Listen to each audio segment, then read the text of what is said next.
Okay, so next we are looking at some Chrome extensions, and these are like some Chrome extensions that I absolutely love, almost can't live without, and they make my life happy. First and foremost, we need to know, where do I get these Chrome extensions? So if you open up a tab and go Chrome extensions,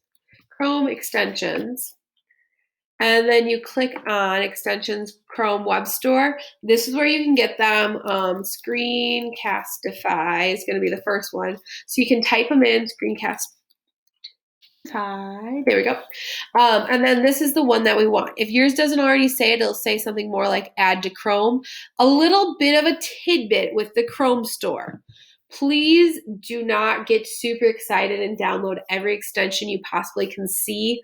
Or if you go in on the add-on side of it and you're like, ooh, these all sound good, some of them are not exactly kind to your computer. So you've got to be a little careful. If you do see, though, like Screencastify has like 10,994 reviews on it, probably going to be a good one to add. It's probably a safe one to add. Also, if it's one that like I'm talking about or someone directly tells you about within our district, those are probably okay to add. But to add ones that are just like random ones, like let's see, like the Spotify and Deezer, I don't know how much I would trust that one. Or let's see if there's more extensions. If they're like super small, yes, they need to start from somewhere, but like Music Saver only 14. Let someone else figure that out and see if it works. We won't use our school computers to figure out if that's malicious software or not. We'll use the trusted stuff while we're here. So that's how you can get these extensions. Now, what are the ones that like you should definitely have? Screencastify first and foremost. The district has paid for full use of this for us for the next school year. I love Screencastify because you can make screencasts of how to do anything on your computer, which means if you have a DocCam, or you can ask the tech center for a DocCam. I do know that Tom had said they have a few extras. I don't want to promise out that everyone can have one, but they do have some that are extra. If you plug it into your computer, because it's on your screen, you can have a screencast of whatever's on your DocCam. So how I use that is, when I first found out about this, I had a DocCam and I was like, I wonder if I could go over an assignment on that, like under my DocCam, and then show, like, save it and send it out to kids. I can. So what I'll do is, like, let's say we're learning about the force equals mass times acceleration math sheet, and I just went over it in class, but I had a student who was absent. I can be like, well, first and foremost, I'm more than happy to help any student if they want to come in. I will help them. But if they're like, oh, I will try it on my own, I'm like, here's the helper video that goes with it. Or if a student was in class, but they just weren't paying attention very closely, it'll be like, here, you can go back and rewatch what we did in class. Or even better, and this is where it like makes my life, during conferences when I have parents who are like, yeah, we weren't really sure how to do the assignments, so we weren't able to do them. And I'm like, oh, well, first and foremost, did you email me? I'm here to help. And also I'm like, did you check out the videos I had posted? And they're like, what videos? And I'm like, the ones that literally go over how to do the assignment. They're like, what? I'm like, yep, you can have me giving you an explanation and a few example problems right at home whenever you'd like. And they're like, seriously? I'm like, yes. They're like, does my student know about it? I have to say, yeah, they do. So if that helps for you, go for it. Personally, it makes my life happy. The next one is tab resize. There was one called split tabs that I really liked, but that one like doesn't exist anymore for some reason. So when we got our new computers, I had to get tab resize, but it works just as well. You can work with two screens at once. What I like to do it for is if I'm sending emails to families one by one, I'll open up Infinite Campus on one side and my Gmail on the other. And if you click the email, you can drag it over to the sender box. So you don't even need to retype them. But if I have them next to each other, it makes it super easy. I would show you, but I don't know that I want to show any student information. So I'm going to have to leave that a little bit up to you. Or if you want to ask me like personally, I could show you, but I don't want to make that a screen recording. Basically, though, what you do is wherever you want your two screens to split. So let's say we're using this one and I want to split at this one because we will be using that data sheet in a bit. I can go split tabs. It's this one up here for me, and 1 by 2. Look at that. So now I can see my slides and I can see this sheet in just a little bit. Super nice, super easy. Now, if I want this to go back to one full one, usually I drag all of them over first so I have all my tabs together again. Oops. And then make it a one by one and it's back. It's wonderful. I know. The next one is TextBlaze. TextBlaze is wonderful if you want to not have to retype the same information over and over and over and over again, especially if you're wanting to send form or slightly customized emails.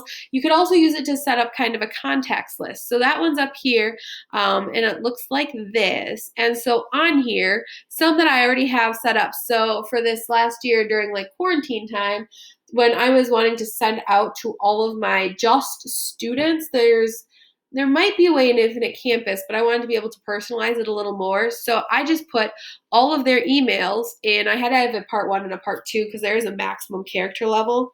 And so I had most of the emails in part one and the rest in part two. So you can see here, I've got some started they're just mine because I'm okay to share my emails.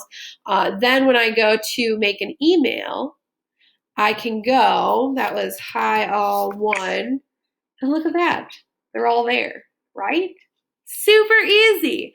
Another one I would have is I use this at the beginning of the year, and it's the important information to send to kids. So I don't want to have to retype this all the time. So I've got it like one FDI and then FDI are the two. And I'm the one that chose that one FDI because it's like first day information. It made sense to me. FDI, look at that. I just made a whole email with just a few clicks. Now, what I do here, if you're wondering what this is at the beginning of the year, I send out every student's username and password for their science textbook. This is like their codes for Google Classroom, websites that are necessary, other important information that I don't want to have to answer a question to over and over and over and over again in the year. So I'm like, it's all in your important information email. And they're like, what? And I'm like, remember the one that says do not delete? They're like, oh. I'm like, yeah. So it makes it really nice. You can choose that if you would like. There is another one I talked about in Gmail, my Gmail session of templates that you can make. Really quick on that, you need to, in the advanced settings, go to settings and then the advanced ones and enable templates. And then where there's these three dots, you can also save things as a template if you would like.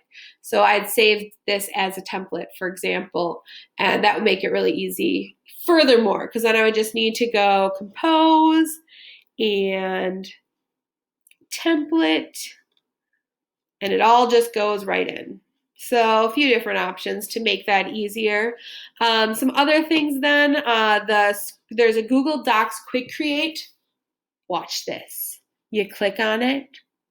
You click on what you want and it opens up whatever that new document is that you want. You don't have to go to your Google Drive. You don't have to remember whatever the little URL is to get it to open. You just have 2 clicks and it's open. Another one that I really like is Grammarly, especially on Gmail, because it just kind of catches a few extra spelling mistakes or grammar mistakes I might make. And Bitmoji, if you want to add your Bitmoji to everything, first you'd probably want to have a Bitmoji. But when you open this up, so I add my Bitmoji to my signature. I don't know if you saw that. It's just who I am and how I am. But if I want to do like a smile or add like a little wave, let's do a wave. I use the little wave one, like, hi. And I can add a little wave and it's like, hi, welcome. Kind of makes it a little more personal and it's adorable. And then the last one that has been really useful is Sir Links-a-Lot. This one is it didn't have many reviews on it, but when I found it, it was from a trusted source and it's really kind of awesome. It takes the current URL you're on and then you can make a copy, make it a preview, a template, or a PDF so that when you send that link out that's what they'll receive it as. So I did that to all the links that I sent out to you guys, and then I put it through Bitly, so it's a shortened URL. But you guys got a forced copy of this document, which works really well if you're sending it to someone like, say, kids, and you want them to have a copy of their own, or if you only want them to preview it, or if you want it to be a PDF, which sometimes the PDF just makes it look nicer, but kind of a new one that I found, but I really, really like it. So those are kind of some of the fun ones and necessary ones that I would highly recommend getting. Use the ones that you want. This is what's useful to you, not what's just useful to me. So that's where I'm going to end here, and then we're going to move on to the next bit in just a bit. See you in the next video.